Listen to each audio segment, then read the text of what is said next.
తెలంగాణ పూల జాతరకు వేలైంది. తెలంగాణ ఆడబిడ్డలు ఎంతో సంబురంగా జరుపుకునే పండుగ బతుకమ్మ ఏడు వచ్చేసింది.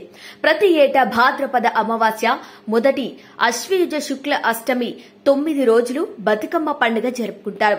తెలంగాణ సంస్కృతి సాంప్రదాయాలకు జీవన విధానానికి ప్రతీకగా నిలిచే ఈ పండుగ వేళ 9 రోజుల పాటు రాష్ట్ర వ్యాప్తంగా ఊరు వాడ ఎక్కడ చూసినా సందడే కనిపిస్తుంది.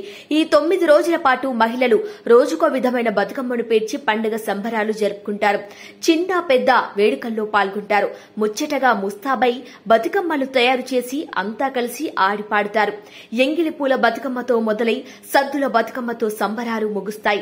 అలిగిన బతుకమ్మ ఒకరోజు మినహా మిగతా 8 రోజులు వైవిధ్యమైన నైవేద్యాలు అమ్మవారికి సమర్పిస్తారు. తీరొక్క పూలను అందంగా స్తూపం, శంఖం, గోపురం ఆకారంలో అమర్చుకుంటారు. బతుకమ్మను ప్రధానంగా తంగేడు పూలు, గునుగు, గుమ్మడి, మందార, బంతి, చామంతి, అడవి చామంతి, గోరింట, బీర పువ్వులతో పేరుస్తుంటారు. ఈ ఏడాది బతుకమ్మ పండుగ అక్టోబర్ 2 నుంచి 10 వరకు జరుపుకోనున్నారు. ఈ ఏడు విస్తారంగా కురిసిన వర్షాలతో పాటు ఎటు చూసినా అడవి పూలు అందంగా విరబూసి పలకరిస్తున్నాయి. భక్తితో బతుకమ్మను పూజించేందుకు సిద్ధంగా ఉన్నాయి. అయితే ఈ పూలు అన్ని కూడా ఔషధ గుణాలు కలిగి ఉన్నాయి. 9 రోజుల పాటు అమ్మవారికి సమర్పించే నైవేద్యాలకు అనుగుణంగా బతుకమ్మ పేర్లు కూడా ఉంటాయి. సద్దుల బతుకమ్మ చివరి రోజు పోయిరా బతుకమ్మ అంటూ వాటిని నీటిలో వదిలి ఆడవాళ్లు అమ్మవారికి నమస్కారం చేసుకుంటారు.